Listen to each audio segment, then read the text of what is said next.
All right, so Benny, in this section, we're going to take a quick look at our Facebook page and talk about a few of the things that are somewhat newsworthy here. I put this link up. Thoughts from a first-year offensive coordinator. When you take on a job with that type of responsibility for the first time, as you're moving up the coaching ranks,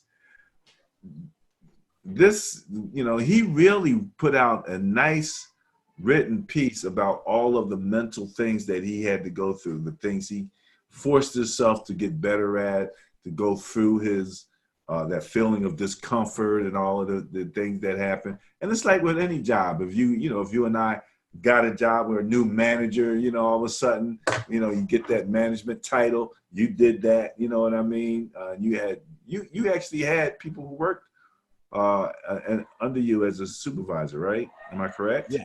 Okay. Yes. So my management title was in marketing. We didn't have anybody reporting to us. But by the same token, it was a job that I had never really done at that level before, and I remember being challenged by it. So I thought this was a very interesting read, and that's why that was there. I don't know if you had a chance to see that or not. Eagles. Darren Sproles, congratulations going into retirement. You have any good things to say about Darren Sproles? Darren Sproles had himself a nice little career. If we go way back to San Diego Chargers, Darren Sproles, he was quite the beastly running back for his size. He was really, really fast.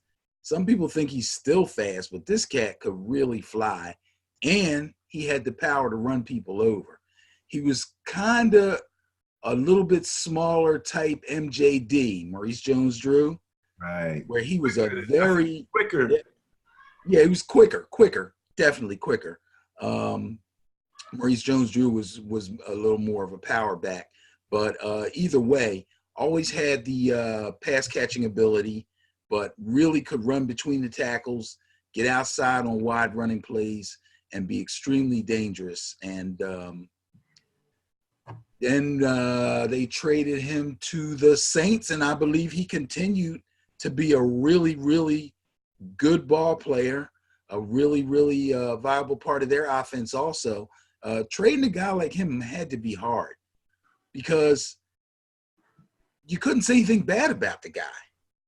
Obviously a good teammate. Everybody always liked him, and he produced. So, yeah, really nice career for Darren Sproles. Congratulations on your great career, and hopefully retirement will work out well for you. He's already got a commercial for Cure Auto, so. Yeah. We always question the rotation of the Eagle backs and how he got used, but, long story short, congratulations. All right, next up. This article came up with Malcolm Jenkins right there as a picture of representing the article. Why the next Philly police contract may not be negotiated behind closed doors. Oh, interesting. Yeah. This is your players coalition being involved in grassroots. And I think if you remember, I mentioned maybe a week or two ago when we were talking about Kaepernick, and I mentioned that Malcolm Jenkins was part of an organization, was part of a group that was trying to have the police have to deal with an independent board when it came time for disciplining their own. A board of citizens, correct? Yeah, I think, it might have been mixtures, of people, but it was an independent board. So it wasn't just the police evaluating the police, and apparently there's some real questions about the contract. And again, it's been done behind closed doors all this time. So this will be one of the first times where this organization is going to get them to open up and let people know what's being negotiated and why when police do something, they seem to be able to, get away with it in Philadelphia. So I had to give them kudos on that. I don't know if you had a chance to see that or not. All right. All right. Next up, let's see here. I mentioned Nyheim Hines. I had to share, put this up on our page for people to take a look, man. This guy has a turbo booster in his caboose. I mean, once he gets a step and starts to accelerate, check because Madden has an acceleration stat for everybody. Okay. And I'm interested to see what they have him as, but maybe because he was kind of coming out a backup, they might not have him quite accurate. Sometimes they need a little more playing time for they get a little more accurate. But I can't see that they're too much off of him. He's got to be in the 90s for acceleration, in the 90 percentile. So, did you get a chance to see him at all? I did see those returns on Red Zone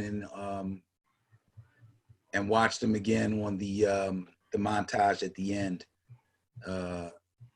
Yeah, great runs, great vision, knew exactly when to turn on the speed.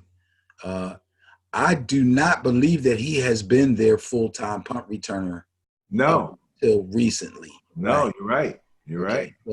So now he's maybe found himself something extra to do there on that team. He is the backup to Marlon Mack.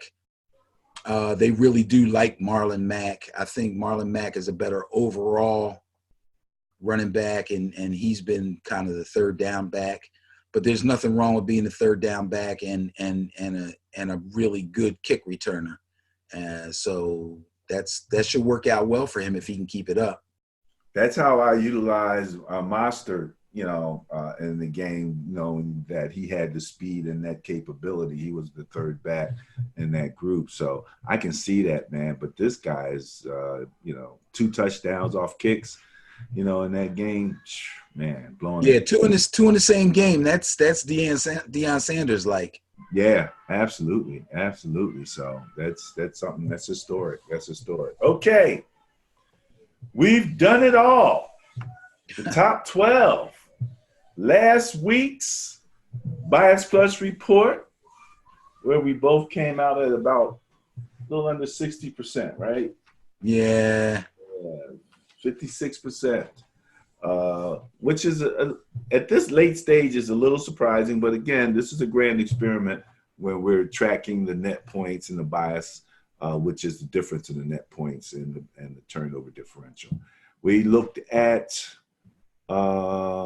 next week or this coming weekend, the final weekend of the 2019 regular season, all games being played on Sunday. Finished out with my Niners going against the Seahawks in Seattle. Should be a great closeout game. And then all of the playoff seedings will fall into place, and we'll know who's who and who's going to go up against who. Be prepared or check out the the intriguing game of the week on the Sterling Net Point Power Rankings page on Facebook at Sterling NPPR. We also are on Twitter. We also are on Instagram. And if you go to www.benandbarry.com, you'll go to our Facebook page our YouTube page. You will go to our YouTube page where all the videos reside. I think I said everything that needs to be said there, baby. Sounds good. Sounds good. Any last words? Well, let's get ready for some football. Merry Christmas, Happy Kwanzaa, Happy Hanukkah, whatever holiday out there that you celebrate. If you're a football fan, you're with me. I'm with you. Looking forward to some great games this week. Rooting hard for the New York Football Giants, and go Noles.